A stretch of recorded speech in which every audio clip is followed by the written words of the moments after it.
Hey, Billy here.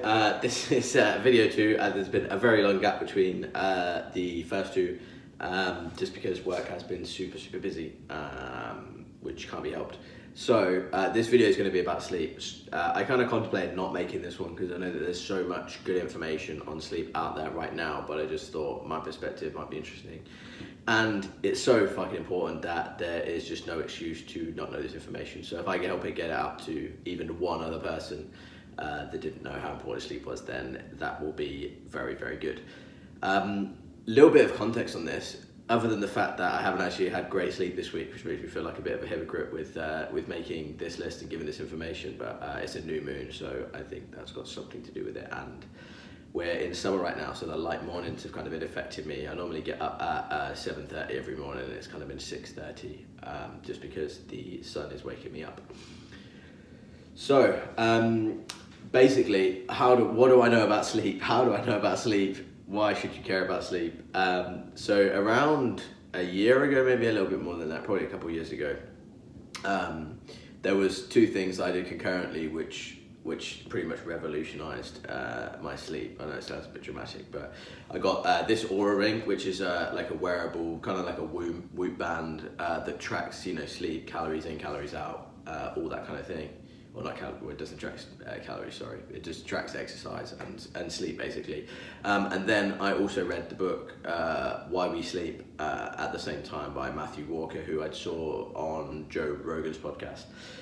And so, I'll be honest with you, I don't really recommend the book to people because it's just quite a hard read. There's lots of scientific studies, data, and stuff to read, and so it was a bit of a slog to get through. And I mean, to give you the very short synopsis, basically every single function of your body is made worse if you don't get enough sleep. So you put on weight quicker because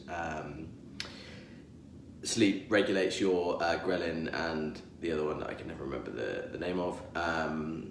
And so basically they did a test, and if you were underslept, you craved sugary, fatty and sugary foods more, and also ate more calories in a day.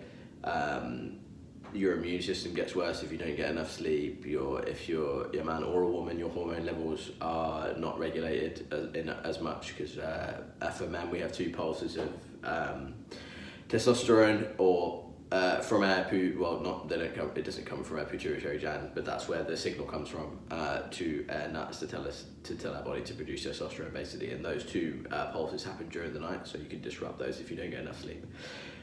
So, preamble over, let's get into, I think there's 11 tips, and these are all from the appendix of the Why We Sleep book by Matthew Walker, which is super cool. So the number one thing for me, which I think if everybody did this would make a big impact on them, is just sticking to sticking to a consistent sleep schedule. And that doesn't just mean bedtime, it also means wake up time. So a lot of people won't like this, but also on weekends it's important that you don't wake up past, normally I say an hour window, so an hour before your normal wake up time or an hour after, but anything outside of that range is too much. So like I mentioned before, it's kind of adapted, so it's kind of a bit different for me now, but in winter my normal wake up time was 7:30, so the latest I'd let myself get up on a weekend is 8:30. If I wasn't out of bed before that, I'd know I was making an error. So you will just want to make sure your body gets used to when you wake up and when you go to sleep, and it will make it way easier to get up in the mornings for work, because you will be rested enough. And so yeah, that's super important. I don't set a wake up alarm, but I do have a really strict time that I will go to bed. So I'm normally in bed by 9 o'clock and then go to sleep try to sleep at 9:30. So that's very early for a lot of people, especially people my age. I'm only 25, so that's like an old man bedtime. But that's what works for me to get enough sleep. So I used to wake up at 5 a.m. in the morning, but getting this ring made me realize that waking up at 5 a.m. just meant that I wasn't getting enough sleep. I was getting 5, sometimes 6 hours of sleep. So I knew I needed to make a change. So just basically got rid of my alarm. Or I had an alarm for a bit where I would wake up at 7 every morning, and once I got into the routine of that, I stopped the alarm, and it just meant that I got 7-8 hours, which is obviously what we need. People recommend 7 to 9, so the closer to over 8 you could be, the better. 7 is the minimum. So, and I know a lot of people, like, not everybody can afford a wearable, or not everybody can track it, but it's something that's super, super important. Like, I know a lot of people that that will tell me, like, oh yeah, I had a great sleep at night, I got like 9 hours, and that just meant that they were in bed for 9 hours. So you don't know how much of that was actually, you know, you were actually asleep and how much you're awake. So it's an important thing to track.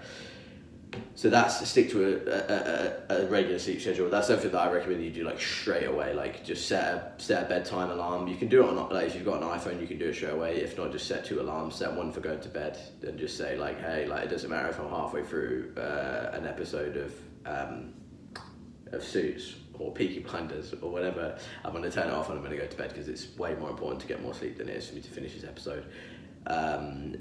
So yeah. Cool. And just another caveat on that, on the importance of sleep. If you train and work out, if you have a workout that day and don't get good sleep that night, you actually will lose some of the benefit of that session, because you don't make it up. That's something that people don't understand about sleep. It's not like an overdraft where you can pay it off in subsequent nights. If you lose sleep in a night, you don't make up that benefit. So you'll lose some of the gains that you made in the training session that day, and then also the next day you won't be as fresh for it, especially if you do something that's a high school movement, like, you know, CrossFit, you know, football, ice hockey, weightlifting, whatever. So yeah, sleep's super important. If you train, you should, you know, sleep like an athlete. Cool. Okay, that's enough on that one. The next one is don't exercise too late. So this comes into the workout thing. My rule on this is I won't really work out past 8 o'clock. I normally like morning workouts or lunchtime workouts, really. I found that's the best time. I love when the gym's quiet. I don't like when it's nighttime, when it's like 5:30, 6:30 and the gym is absolutely rammed. So sometimes I'll work out at 7 o'clock or I'll get there at 6:30, but I'll make sure that I'm not like exercising or doing anything strenuous past 8 o'clock, like stretches and yoga and stuff in the evening are fine. That's something I'm willing to bend the rules for. But if you're doing heavy weightlifting sessions, deadlifting, bodybuilding or whatever, just don't do that too late, because you will peak your cortisol and it will stop you getting to sleep. So yeah, no exercise after 8 p.m. And then another one that's kind of similar to that is don't have heavy meals in the evening.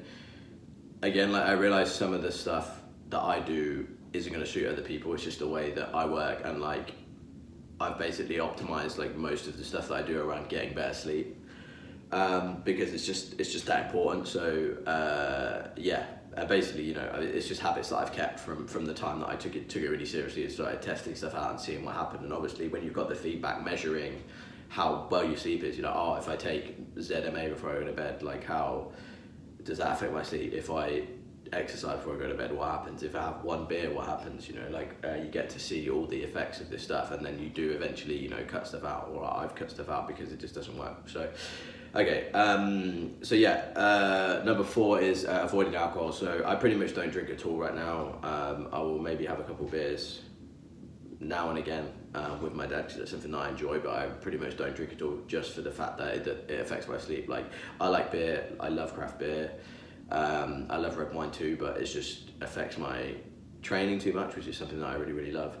And it also affects my sleep too much, and like, it's obvious the effects, like, even just from having 1 or 2 beers, you know, so nothing excessive. And then, you know, obviously the effects are compounded. If you have 5 or 6, it's even worse, and then it ruins the next day. So yeah, as an entrepreneur and as somebody who loves physical training, it's just not something that I can really tolerate at any kind of level in my life. So, but definitely avoid alcohol before bed. If you are going to drink, like, I would recommend you do it early, like do it like 4 or 5 p.m.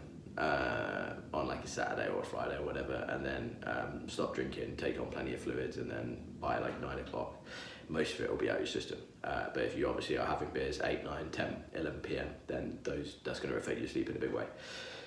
Cool, that's alcohol. Again, that's not something that works for everybody, but honestly, if you want to get better sleep, that's one of the number one things that you can do. Honestly, even just for life, I think one of the number one things you can do is cut down on the amount of alcohol you intake. But again, that's like a personal choice, so you can do whatever you want.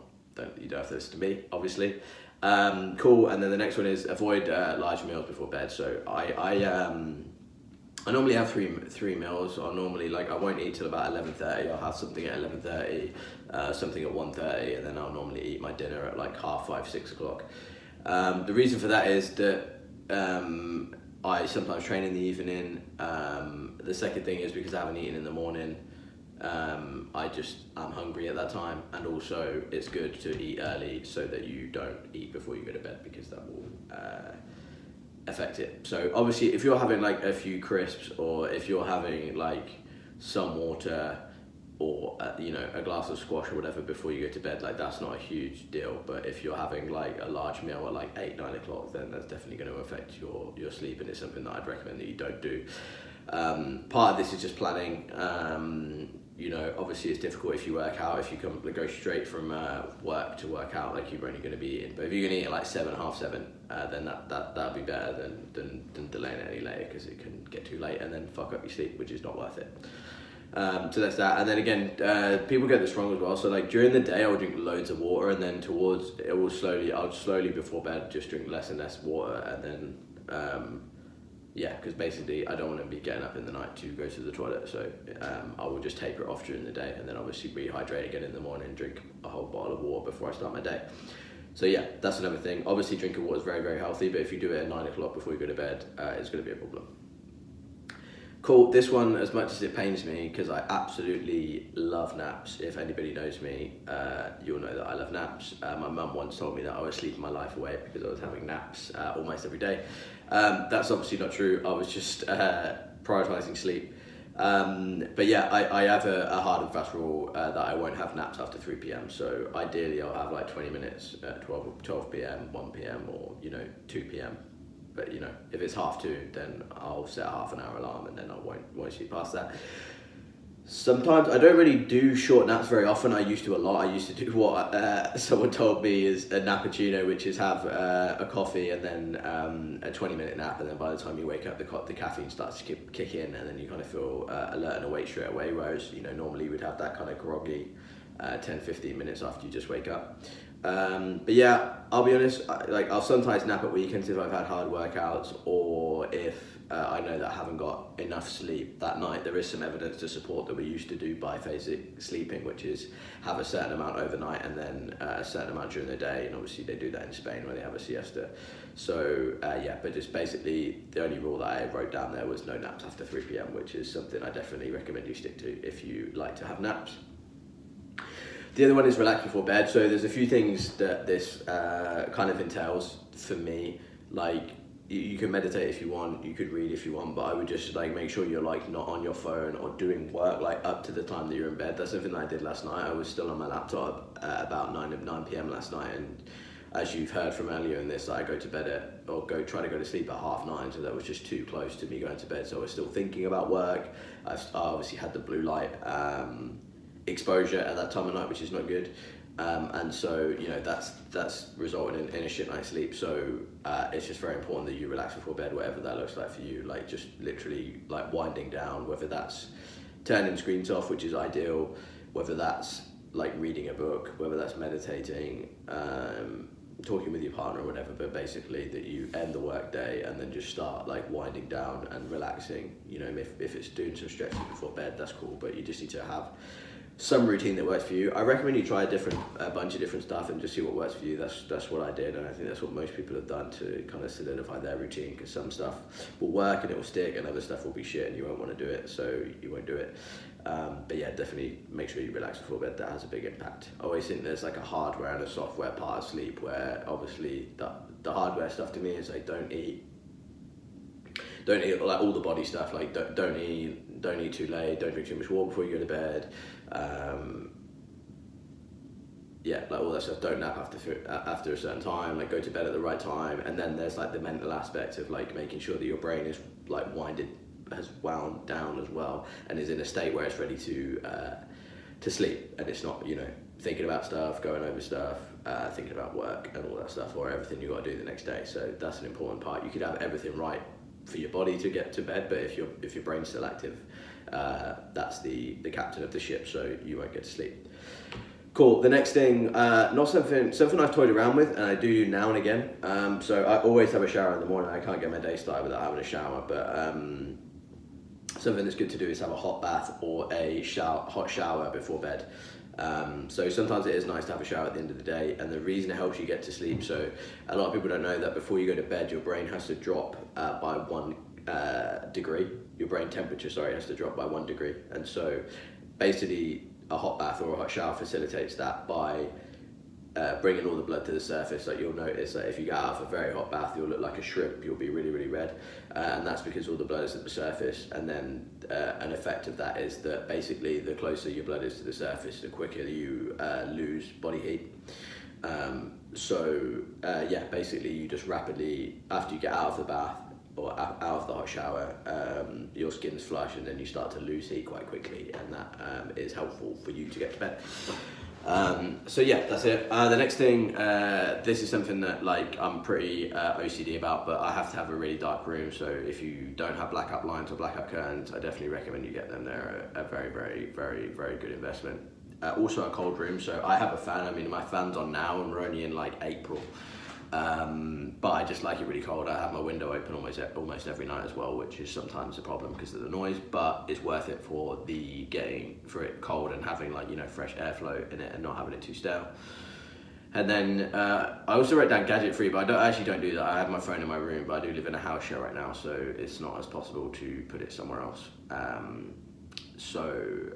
Yeah, I recommend that you just turn them off or have it away from you, like charging it next to your bed. I don't think it's a great idea. If you can charge it somewhere else, like on a chest of drawers or somewhere else in the bedroom or in another room, that's the ideal.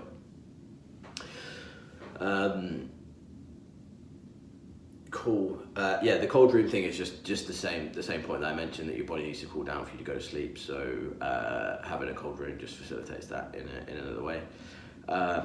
Number 10, this is something that I like bang on to my friends about all the time, especially because I've got a lot of friends that work hard and work in offices all day, and it's very easy to get busy, eat your lunch at your desk, and then realise you haven't been outside all day, you've just been in artificial light. So it's something that I bang on about all the time, but I go for, if I have a rest day from the gym, I'll take like 3 walks. If not, I'll probably take 1 or 2, and just make sure I get outside. So the reason that that's important is, this is why walking at night can also be good, because basically what you want to do is you want to help your brain understand, and obviously through your eyes, understand how much light is outside, and it regulates your circadian rhythm. So what people don't realize is, when I'm in an office right now and there's artificial light, so even when my office would look exactly the same at 9 o'clock at night. So your body doesn't know what time it is. It doesn't have a gauge of like what the actual, whether the sun's still in the sky or not. So it's important that you do that, and obviously walking outside will help that. Your body will just get a gauge of like, oh, okay, it's like 12 p.m, here's where the sun is, here's how much light exposure is there. And so when you go for a walk in the evening as well, and obviously it's dark, that helps your body know, oh, okay, this is winding down now, the circadian rhythm needs to start tailing off. So we can get to bed, start releasing melatonin so we can get to bed. So cool, that's it, daylight during the day. And then the last thing is something that I suffered from depression, and I had really bad insomnia for a long time, and this was something that basically helped me, is just don't lie in bed awake. So if you're awake in bed for I would say more than 20 minutes, I would just get up and do something else, like do some stretches, go to the toilet, or just sit in a lounge and read a book.